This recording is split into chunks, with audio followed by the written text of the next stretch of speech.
সালাম আলাইকুম। গতকালকে থেকে হঠাৎ করে নেপাল উত্তপ্ত হয়েছে।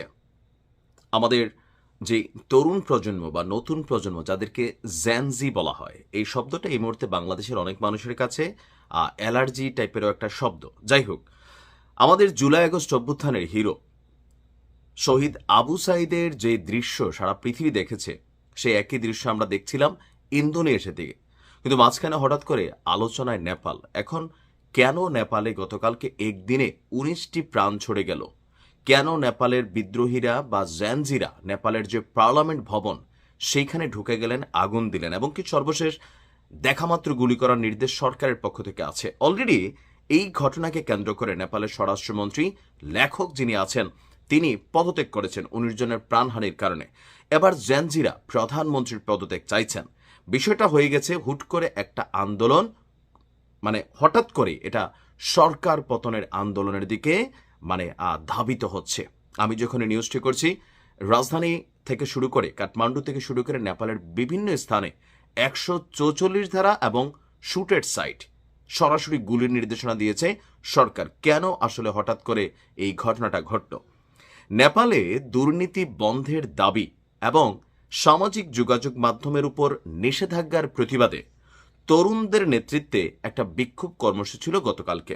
গেল কয়েকদিন আগে নেপালের সরকার সিদ্ধান্ত নিয়েছিল social media platform like Facebook, YouTube, x এই জিনিসগুলো সরকার বন্ধ করবে। তো এরপরে কিন্তু সেগুলা সাময়িক বন্ধ করে দেওয়া হয়েছে।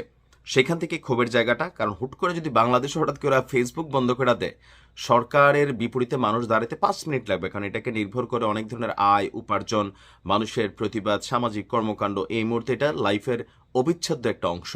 তো এর পাশাপাশি দুর্নীতি ইস্যু, তো সবকিছু মিলিয়ে গতকালকে রাজধানী কাঠমান্ডু সহ দেশটির অন্তত ৭টি শহরে বিক্ষোভের ডাক দিয়েছিল জেনজিরা। তো বিক্ষোভটা প্রথম দিকে শান্তিপূর্ণ কর্মসূচি থাকলেও সেখান থেকে হঠাৎ করে এটা রায়টে পরিণত হয়। আর এক পর্যায়ে আইনশৃঙ্খলা বাহিনী পরিস্থিতি নিয়ন্ত্রণ করতে প্রাণঘাতী গুলি চালায়, যেখানে ১৯ জন নিহত হয়েছে এবং ৩ শতাধিক মানুষ আহত হয়েছেন। সবচেয়ে বেশি সহিংসতা হয়েছে রাজধানী কাঠমান্ডুতে, সেখানে ১৭ জন নিহত হয়েছেন। বিক্ষোভকারীরা এক পর্যায়ে পুলিশের প্রতিবন্ধকতা ভেঙে পার্লামেন্ট ভবনে ঢুকে পড়ারও চেষ্টা করেন। উত্তপ্ত কাঠমান্ডুতে মোতায়েন করা হয়েছে সেনাবাহিনী। নতুন নিয়ম নীতি মেনে চলতে ব্যর্থ হওয়ার কারণ দেখিয়ে ২৬টি সামাজিক যোগাযোগ মাধ্যমের প্ল্যাটফর্ম এবং বার্তা আদান প্রদান অ্যাপসের উপর নিষেধাজ্ঞা জারি করে প্রধানমন্ত্রী পি.কে. শর্মা ওলির নেতৃত্বাধীন নেপাল সরকার। তো গত বৃহস্পতিবার মধ্যরাতে এই নিষেধাজ্ঞা কার্যকর হলেই বিশৃঙ্খলা দেখা দিয়েছিল। এর ফলে বিভিন্ন খাতে তা ঝামেলার তৈরি করে। এ নিয়ে ক্ষোভ হতাশার বহিঃপ্রকাশের হিসাবেই রাজধানী কাঠমান্ডু রাজপথে গতকালকে জ্যানজিরা নেমে আসেন।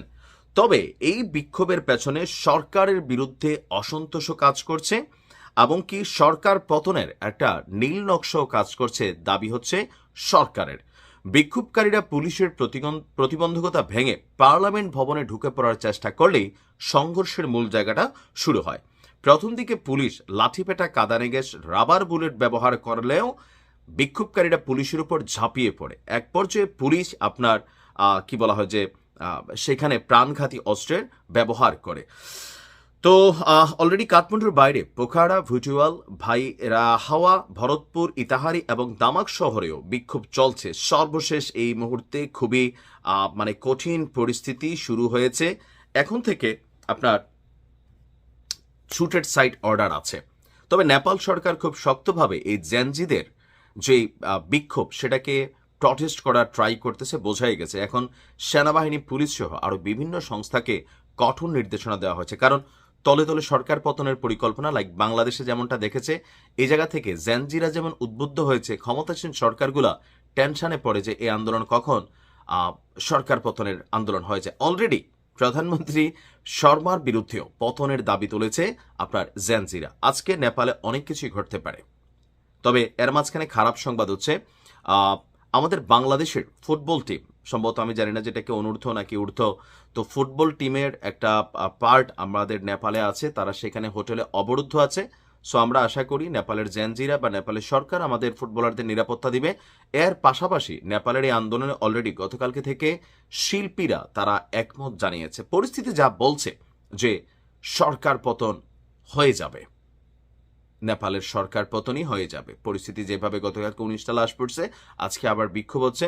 তবে সোশ্যাল মিডিয়া প্ল্যাটফর্মে সরকার এই নিষেধাজ্ঞা যখন দিছে সেটার ইফেক্টটা বড় আকারে দেখা দিছে, বিশেষ করে আয় রুটি উপার্জন, পাশাপাশি পরিবারবর্গের যারা দেশের বাইরে থাকে তাদের সাথে কথোপকথন, মানে এগুলো তো একটা বিশাল একটা ইফেক্ট তৈরি করে ফেলছে।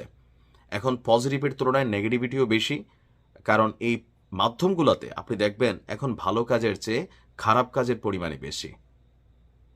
দেখা যাক নেপালে কি হয়। আজকে দিনভর আপডেট পেতে থাকবেন। আসসালামু আলাইকুম।